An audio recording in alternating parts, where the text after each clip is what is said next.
You know, there's 8mm, there's Super 8, there's double Super 8, there's 16, there's Super 16, 35, Super 35, IMAX. There's CMOS and CCD. There's Fisher-Price Pixel Vision. There's HD, HDV, Mini DV, DV Cam. There's VHS and Beta. There's Betacam, there's Betacam SX, and there's Digibeta, but it's all basically the same thing.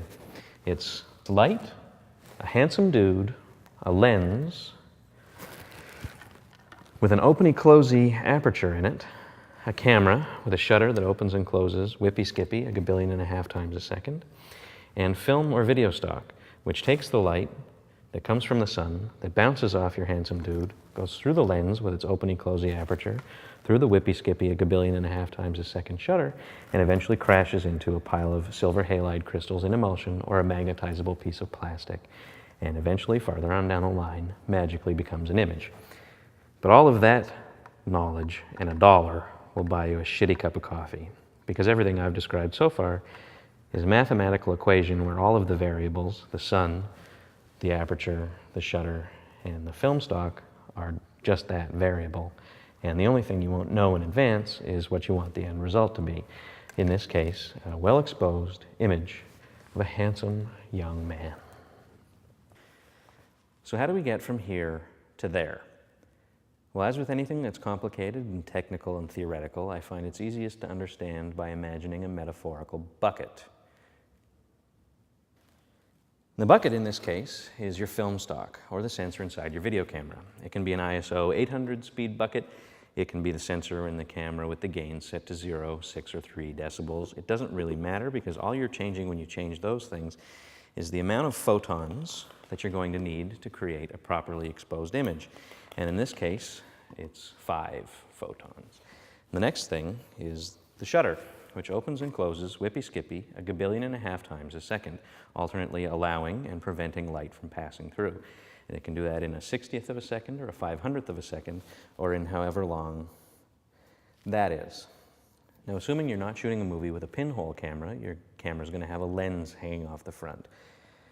And all math aside, lenses do 2 jobs. They focus the light coming in onto the film, and they control the amount of it that passes through with the aperture, which is a fancy word for hole.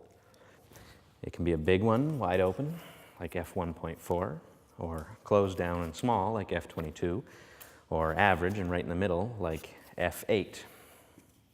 Now this is no bucket. This is a Panaflex, or an Aeroflex, or a Bolex, or an Agfa Movex. It's a Krasnogorsk or a Bolia. It's Zapruder's Bell & Howell Zoomatic, and it's Michael Mann's Viper Filmstream HD Cam from Miami Vice and Collateral. It's film or video, shutter, and an aperture. And all that we need to create a properly exposed image is photons.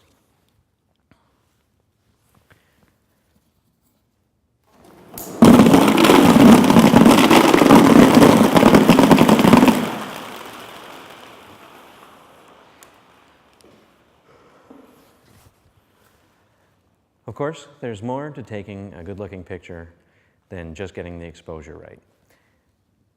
Changing the speed of your film stock, or the angle or speed of your shutter, or the gain on your video camera will affect the quality of your final image. And changing the aperture in your lens will affect focus and depth of field.